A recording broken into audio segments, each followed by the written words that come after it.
In 2023, France's youth unemployment rate hovered around 17%. That means nearly 1 out of every 5 young French people looking for work couldn't find a job. And now here is the part most news headlines will skip. Over the past decade, French companies have quietly lost billions of euros in contracts across Africa. Red projects in West Africa were cancelled. Military logistic contracts ended. French construction, telecom, and energy firms were replaced by competitors from China, Turkey, Russia, and even local African companies. And back in France, something else started happening. Factories reduced shifts. Engineering firms froze hiring. Graduate recruitment program reduced. Entry-level jobs disappeared totally. Politicians blame technology, migration, or young people themselves, but very few ask a harder question.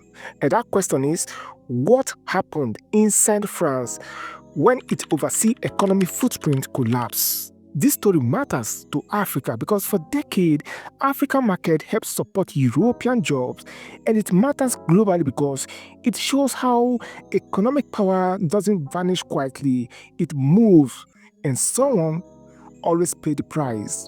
Can job losses in Africa-linked industry really affect young people thousands of kilometers away in France? Did France prepare its economy for a future where Africa no longer depends on it? Is Africa economic independence creating new winners while exposing old weaknesses in Europe?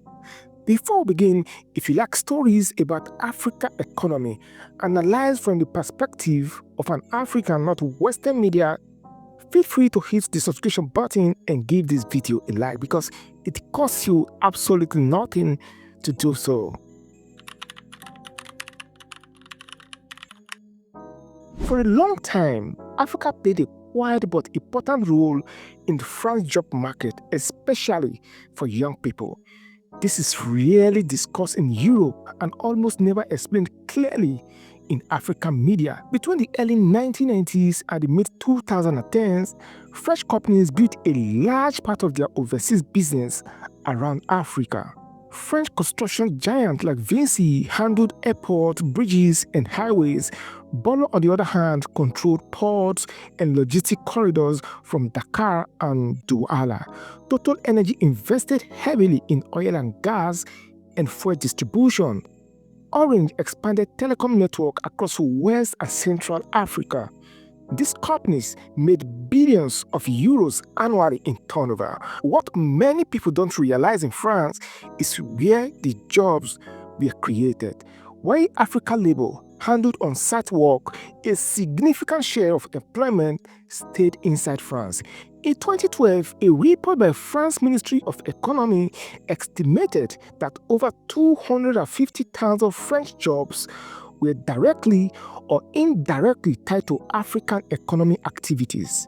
A large portion of these jobs were entry-level or early career role. Africa was not just profitable, it was a training ground.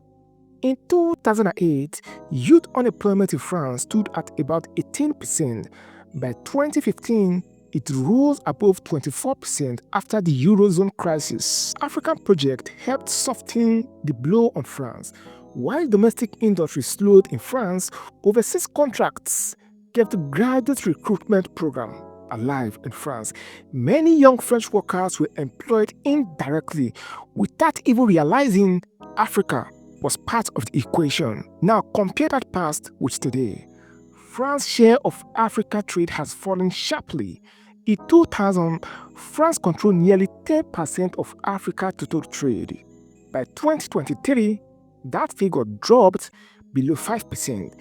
China now lead, followed by Turkey, India, and some other Gulf countries. Local African firms are also winning contracts also reserved for French companies. This shift matters because when overseas businesses suffers, companies don't start by firing senior executives, they cut internship, they pause graduate hiring, they close regional desks. The first people to feel it are young workers trying to enter the system. Africa did it just change economically? It changed who benefits from its growth. And France, especially its youth, is discovering what happened when an old support pillar quietly disappeared.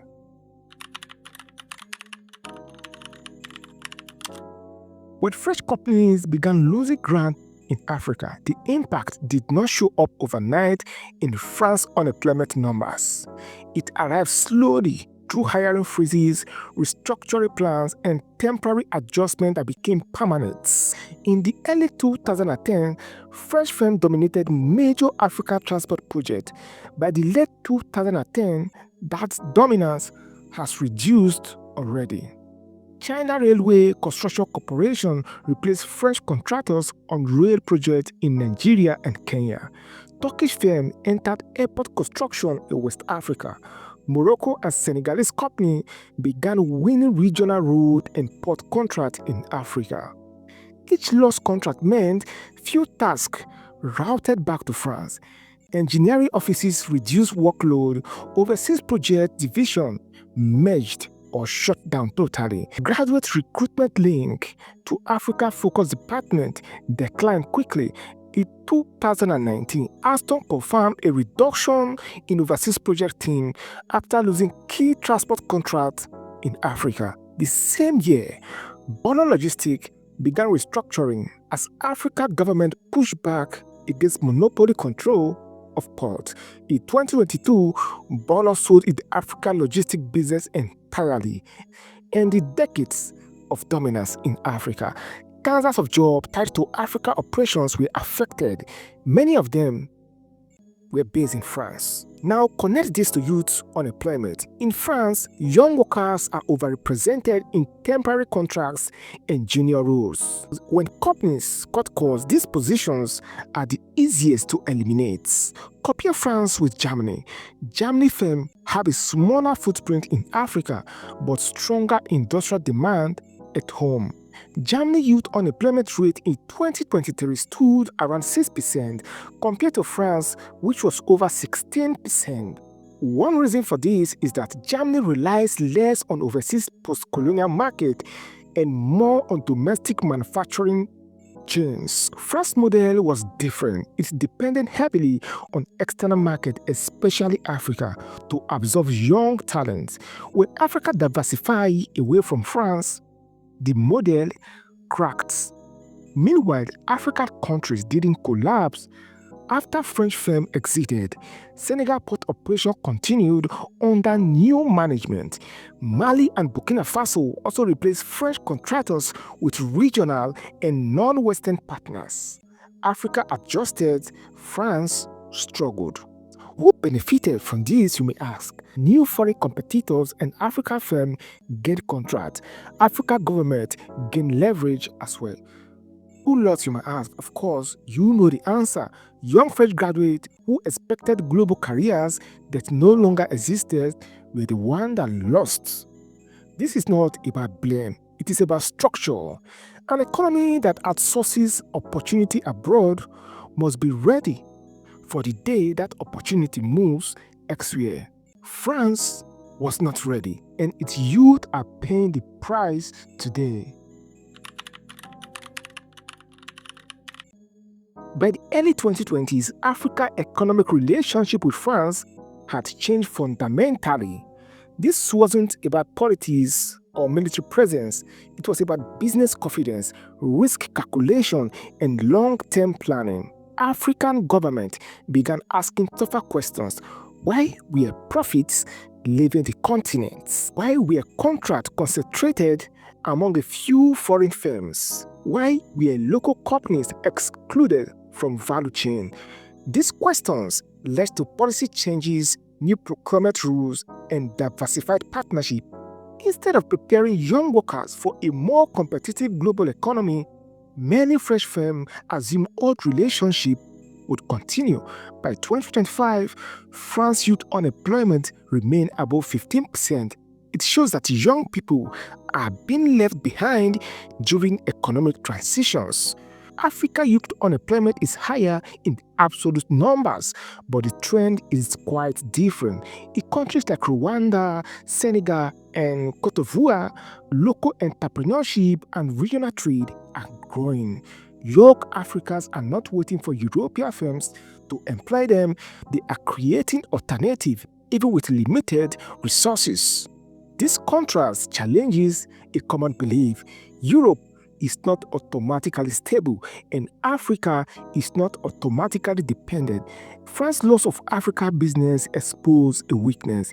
It exposed France as a country that trained young people for roles that no longer exist.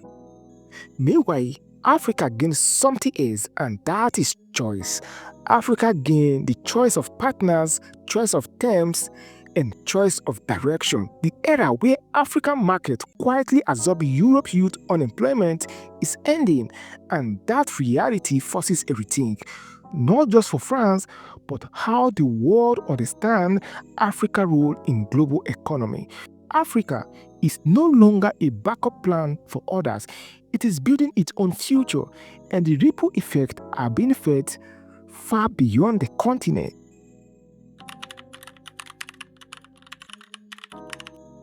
When overseas business decline, companies rarely announce it as a crisis. They adjust quietly, and the people who feel those adjustments first are almost never senior executives. They are young workers standing at the door trying to get in. In France, youth employment is unusually fragile. Unlike other workers who often hold permanent contracts, young people are more likely to be hired on short-term agreements, internship, or probationary roles.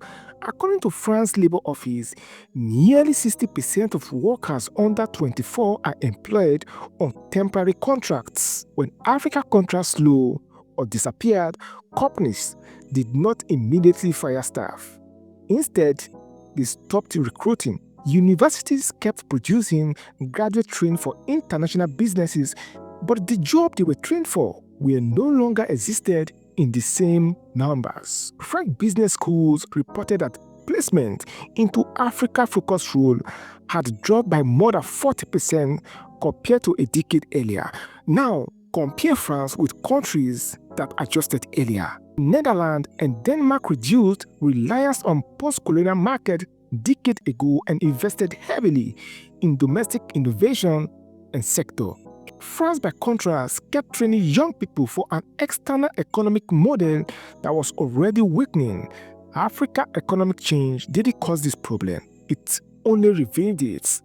African diversification simply removed a cushion France had relied on for years. The result is a generation caught between expectation and reality. Young French people were told globalization meant opportunity. What they encountered instead was competition, shrinking pipelines, and fewer entry points.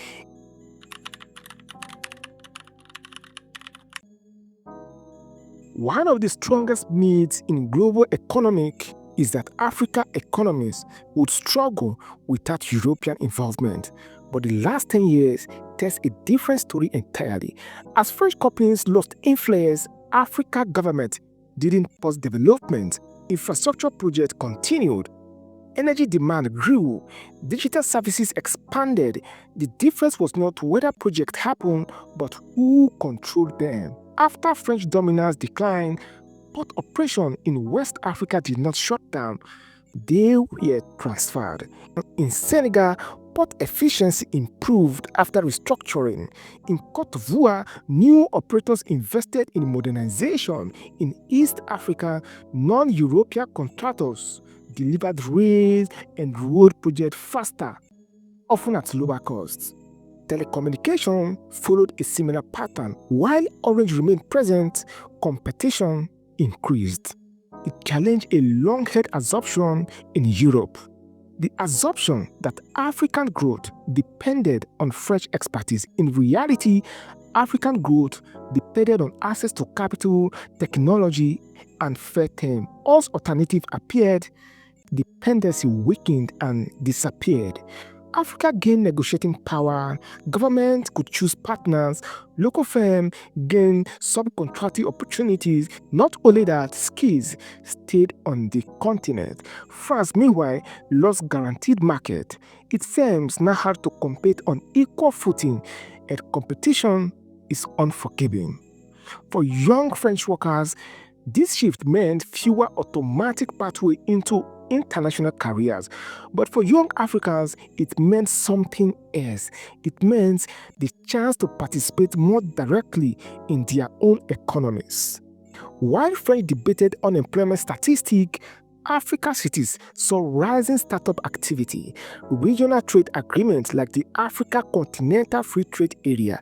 Africa didn't reject France out of emotion, it adjusted out of interest, and that adjustment changed the balance of who benefits from the growth. The story here is not decline versus success, it is transition versus adaptation. Africa adapted faster. When people talk about geopolitics, they often focus on flags, speeches, and alliances, but the real test of power is preparation. Who is ready when the rule change? France was powerful in Africa for decades, but power without renewal fades. The decline of French economic influence in Africa exposes a deeper issue. It exposes France's reliance on continuity instead of competitiveness. Young French workers were trained for a world that assumed stability in overseas influence.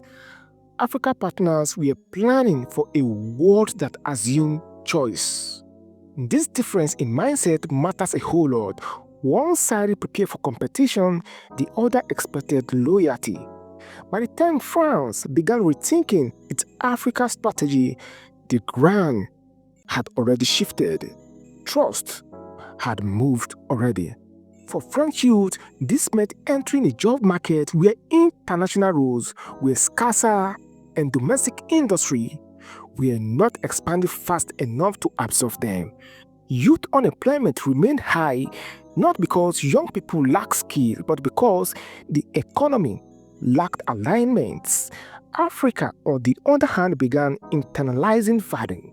More contracts stayed local, more skills were developed at home, more decisions were made in African capitals. This doesn't in any way mean Africa is free from challenges. Youth unemployment remains high across continent, but the direction is different. Africa is building capacity. The lesson here is simple but uncomfortable. Economic influence is not permanent, it must be earned repeatedly. Africa repositioning exposed France's weakness, and young people on both continents are living with the consequences in very different ways. For many years, French policymakers and business leaders believed Africa would remain a familiar territory. Same partner, same contract, and same influence. That assumption shaped decisions inside France, especially in education and employment planning. French universities expanded programs in international relationships and francophone business studies. Business schools promoted African-focused careers as stable long-term paths.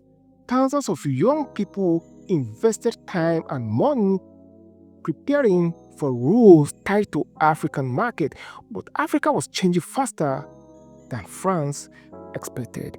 By the mid-2010s, African governments were no longer asking who could build something.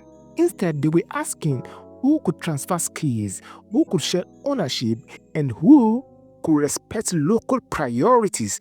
In many cases, French firms struggled to adapt. Their structure were designed for control, not partnership.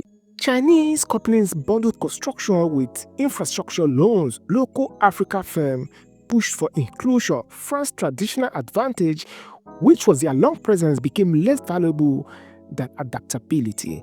This shift was visible long before contracts were lost because trade data showed declining French market share year after year. Yet, inside France, the response was slow. When reality finally caught up, there was no soft landing. This is where misreading Africa becomes more than a diplomatic issue. It becomes a domestic problem for France. An economy that misunderstands its partner trains its workforce for wrong future. Africa didn't suddenly turn away from France, it gradually moved forward. France only noticed this late. And in global economic, timing matters more than tradition.